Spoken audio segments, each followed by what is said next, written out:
ya bahwa gedung ini menjadi tempat pertama pengibaran bendera merah putih di Jawa Timur pasca kepastian berita proklamasi kemerdekaan Indonesia. Gedung SMAK Sin Luis I Surabaya dulu pernah menjadi markas pasukan polisi istimewa Karesidenan Surabaya. Setelah peristiwa pengibaran bendera merah putih di sini, ada pengikraran berdirinya Polisi Republik Indonesia.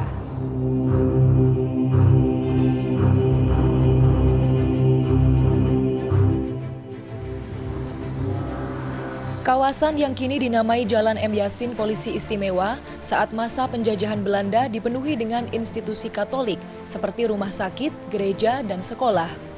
Kemudian pada masa pendudukan Jepang sekitar 1943, salah satu bangunan bernama Bruder School yang kini adalah Sekolah Menengah Atas Katolik SMAK Sin Luis I Surabaya dikuasai Jepang. Gedung digunakan sebagai markas Tokubetsu Keisatsutai atau pasukan polisi istimewa yang dipimpin Inspektur Polisi Tingkat 1 Muhammad Yasin yang namanya diabadikan menjadi nama jalan. Gedung ini menjadi istimewa. Bermula pada 18 Agustus 1945, Muhammad Yasin mendapat kepastian berita proklamasi kemerdekaan Indonesia dari anak buahnya Nainggolan. Kemerdekaan Indonesia. Pada masa itu, penyebaran informasi tak semudah sekarang, baik medianya maupun untuk menghindari sensor Jepang.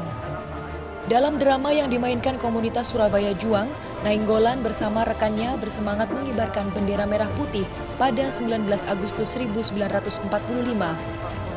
Hal itu ternyata diketahui pasukan Jepang. Nainggolan ditempeleng, dimaki-maki, dan diminta mengibarkan kembali bendera Jepang. Setelah pasukan Jepang pergi, bendera merah putih pun dikibarkan lagi.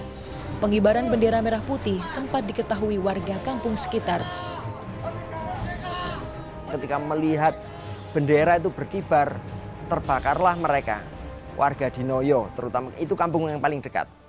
Jadi mereka punya organisasi awal ya, laskar yang memelopori di situ namanya Pemuda 40.000. Mereka segera datang ke situ memberikan dukungan kepada polisi istimewa dan bersama-sama mereka membuat pagar betis agar tidak lagi diturunkan sama Jepang.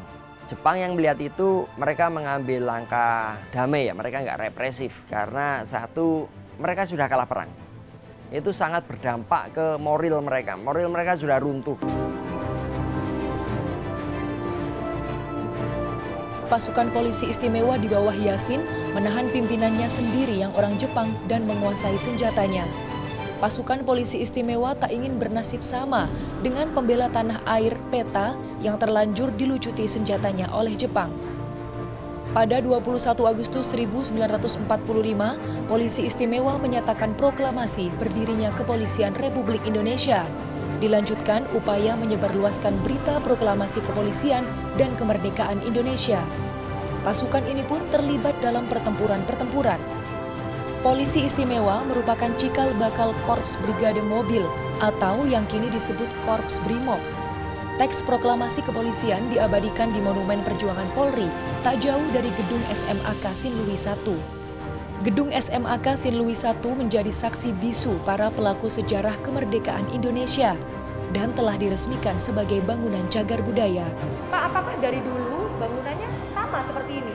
Iya, jadi bangunan utama yang pokok ini lantai, dinding, ke atas juga, termasuk jendela, pintu tidak banyak berubah, masih bertahan seperti dulu. Kalau saya lihat bangunan zaman dulu karakternya tinggi-tinggi ya, jarak dari lantai ke plafon. Kenapa demikian, Pak?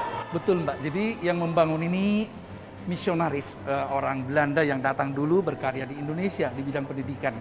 Tentu saja mereka menyesuaikan dengan tempat asalnya dingin. Mereka membangun konstruksi bangunan yang sirkulasi udara yang memungkinkan untuk dingin sejuk. Untuk menjaga memori dan menularkan rasa kebangsaan, drama pengibaran bendera merah putih dilakukan komunitas Surabaya Juang hampir setiap tahun di sekolah ini. Riwayat proklamasi kemerdekaan Indonesia dan kepolisian tak bisa lepas dari gedung yang masih terjaga baik ini.